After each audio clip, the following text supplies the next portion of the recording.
사랑합니다.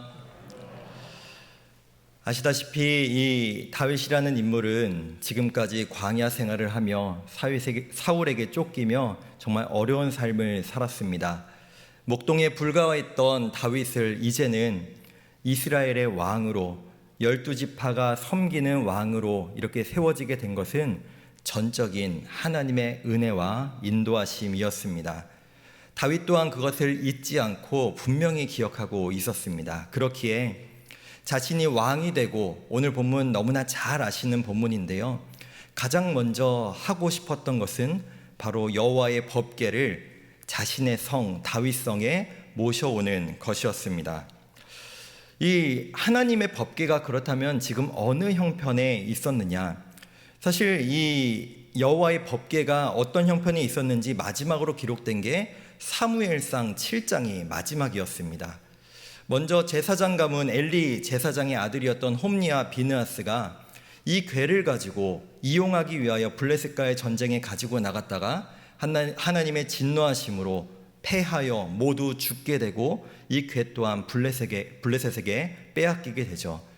이 블레셋도 이것을 전리품으로 여기고자 했지만 결국 심판과 독종이 이들을 괴롭게 했습니다. 그리고 이것을 다시 블레셋이 이스라엘에다가 돌려놓는데요, 이 지역이 베스메스 지역이었는데, 이 베스메스 지역의 사람들 여호와의 법궤가 무엇인지 알지 못해 그 법궤를 열었다가 수만 명의 사람이 죽는 일이 발생합니다. 즉 지금 이 여호와의 법궤가 가는 곳마다 사람들이 죽어나고 저주를 받는 일들이 일어나게 된 것이죠. 결국 이 법궤는 기럇 여아림에 있는 길르앗산 아비나답의 집으로 옮겨지게 되었습니다. 그게 바로 사무엘상 7장에 나오는 마지막 법궤의 모습이었습니다. 그처럼 오늘 본문에 이르기까지 수십 년 동안 이 여호와의 법궤는 마치 방치되다시피 버려졌습니다.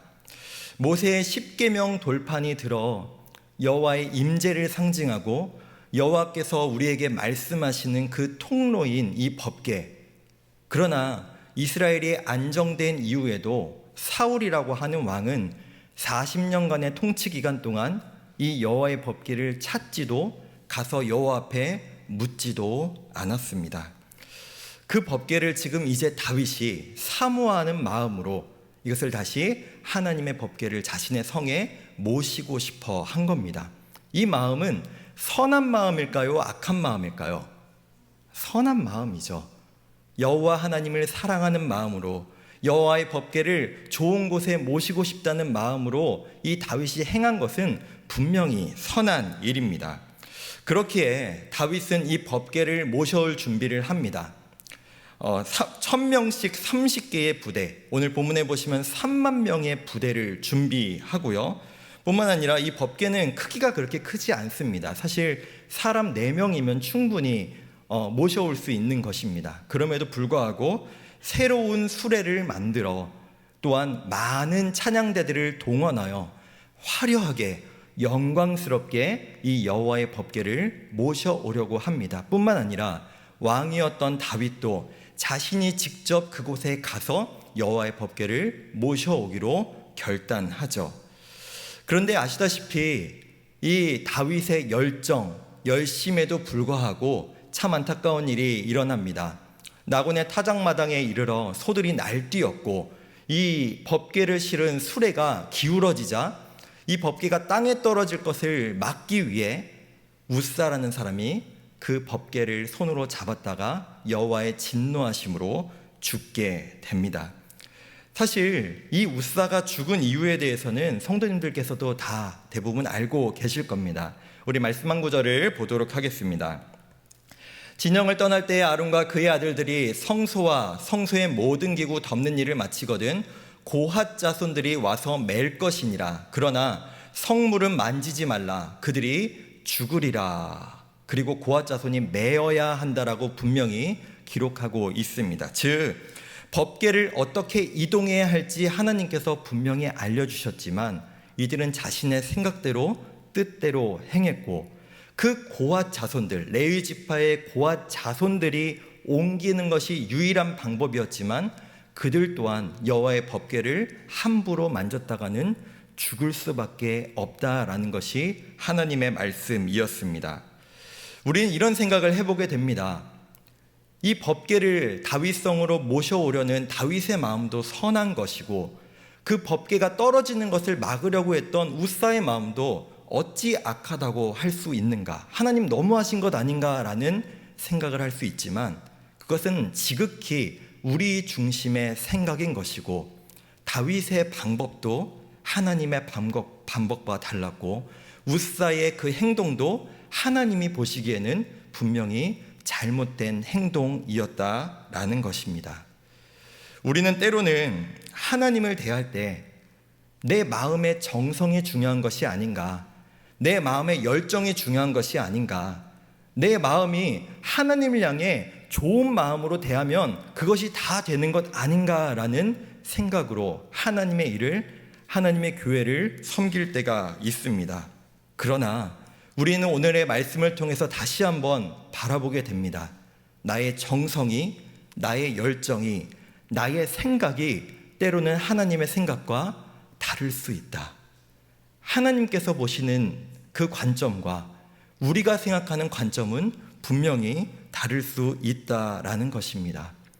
이 일들을 경험한 다윗이 두려운 마음에 결국에는 이 법궤를 가지고 오는 것을 멈추고, 사실 이 법궤를 어떻게 보면 떠넘겨 버리듯이 가드 사람 오벳 에돔의 집에 넘겨 버립니다. 한편으로 다윗은 지금 참 두려운 하나님의 이 성물을 떠넘기는데 성공한 것입니다. 그런데 오벳 에돔은 이게 웬 날벼락입니까? 이 하나님의 법궤 때문에 사람들이 죽어나가는데 갑자기 이 법궤가 자신의 집에 떡하니 들어오게 된 것입니다. 하나님의 물건이라는 자체가 부담스럽고 또 얼마 전에 사람이 죽었다고 하니 정말 이를 어찌한단 말입니까? 그리고 왕이 명령한 것이기에 이것을 마음대로 거절하지도 못합니다. 그러나 이 부담스러운 하나님의 법궤가 그 집 안에 모셨을 때 어떤 일이 일어났는지 오늘 우리 본문 마지막 절을 함께 보도록 하겠습니다. 여호와의 궤가 가드 사람 오벳에돔의 집에 석 달을 있었는데 여호와께서 오벳에돔과 그의 온 집에 복을 주시니라. 아멘. 오벳에돔의 집에 주신 복, 12절의 말씀을 보시면 그의 소유의 복을 주셨다라고 기록하고 있습니다. 즉 물질적인 복을, 물질의 복을 그 가정에 허락해 주셨다라는 겁니다. 뿐만 아니라 역대상 26장의 말씀을 살펴보면 이 오벳에돔의 8아들에 대해서 기록하고 있습니다. 그 아들들 8명 많죠. 많다는 것은 복입니다. 뿐만 아니라 그 아들들이 능력이 있고 또한 그들이 일을 잘 처리한 하나님의 복을 받은 사람이다라고 하는 기록이 남아 있습니다. 간단히 말해 물질의 복과 자녀의 복, 이 복을 마다하실 분이 여기 한 분이라도 계신가요? 우리 모두가 이 복을 누리고 싶어 합니다. 그렇다면 어떻게 이방 사람, 가드 사람인 이 오벳에돔의 집에 이 복이 임할 수 있었을까요? 우리는 너무나 당연하게도 내가 하고 싶은 일, 내가 이루고 싶은 일, 쉽고 편한 일, 사람들에게 드러나는 일, 또 내가 이것을 통하여 영광을 얻을 일을 감당하기를 원합니다. 그러나 성경을 살펴보면 때로는 내가 맡기에 너무나 부담스러운 일, 때로는 피하고 싶은 일, 나에게 떠맡겨지는 일, 때로는 순종하기 어려운 일을 감당하는 하나님의 사람에게 하나님께서 복을 주신다라는 것을 우리는 많이 살펴볼 수 있습니다. 오벳에돔은 법궤를 떠맡았습니다. 자신이 자원한 것이 아닙니다. 이 법궤와 함께 살아가는 것 분명히 부담되고 언제 죽을지 모르는 두려운 일이었을 것입니다. 그러나 이 성경에 자세히 기록되어 있지 않지만 그가 다른 사람들과 같이 심판을 받고 그의 집안에 죽어나가는 사람이 있는 것이 아니라 그의 가정에 큰 복이 임했다라는 것은 내가 이 법궤를 마음대로 다룬 것이 아니라 조심조심 부담스럽지만 순종함으로 이 법궤를 모시고 이 가정에서 섬길 때 하나님께서 복을 이 가정 가운데 풍성하게 내려주셨는 줄 믿습니다. 오늘 우리는 가정예배, 수료 예배로 함께 오늘의 예배를 올려드리고 있습니다. 3개월간 우리 가정들과 함께 가정에서 있었던 일들을 나누고 또 가정에서 예배를 통하여 때로는 슬픔과 어려움과 때로는 즐거움과 기쁨을 얻은 일들에 대해서 나눴습니다. 사실 담임 목사님께서 말씀하셨지만 이 가정 예배를 시작하기로 결단하시는데 결코 쉽지 않았던 것을 기억합니다. 왜냐? 대부분의 가정들이 청소년 자녀들을 슬하에 두고 있습니다. 제가 얼마 전에 이 가정 예배를 어머니의 권유로 시작한 고3 친구를 한번 만나서 신방을 했는데요. 제가 이렇게 화두를 던졌습니다. 누구야? 가정 예배 드리는 거에 대해서 어떻게 생각해? 라고 하니까 목사님, 제가 할 말이 많아요 라고 하더라고요. 그 가정 안에 이 가정 예배를 시작함에 있어서 얼마나 많은 거부와 얼마나 많은 싸움과 또 거부감들을 이겨내고 이 가정 예배를 드리셨을까라는 생각을 하게 됩니다. 부담스러우시겠죠.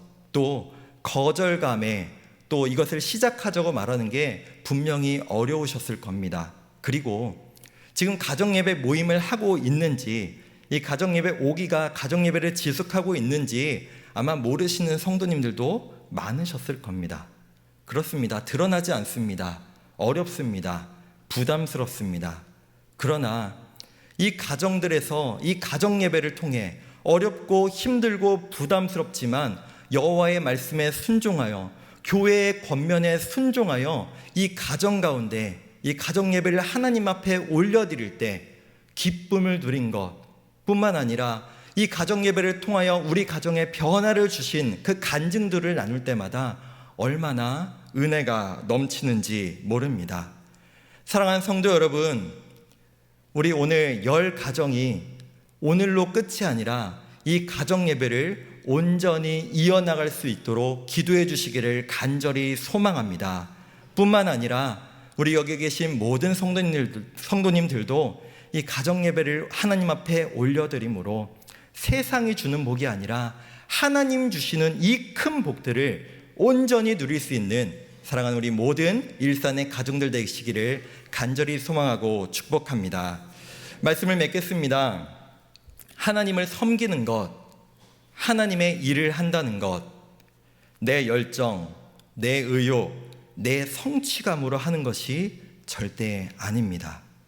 내가 좋은 마음으로, 내가 선한 마음으로 주님 앞에 나아간다 할지라도 때로는 그것이 하나님의 기쁨이 아닐 수 있다는 사실을 우리는 분명히 기억해야 할 것입니다.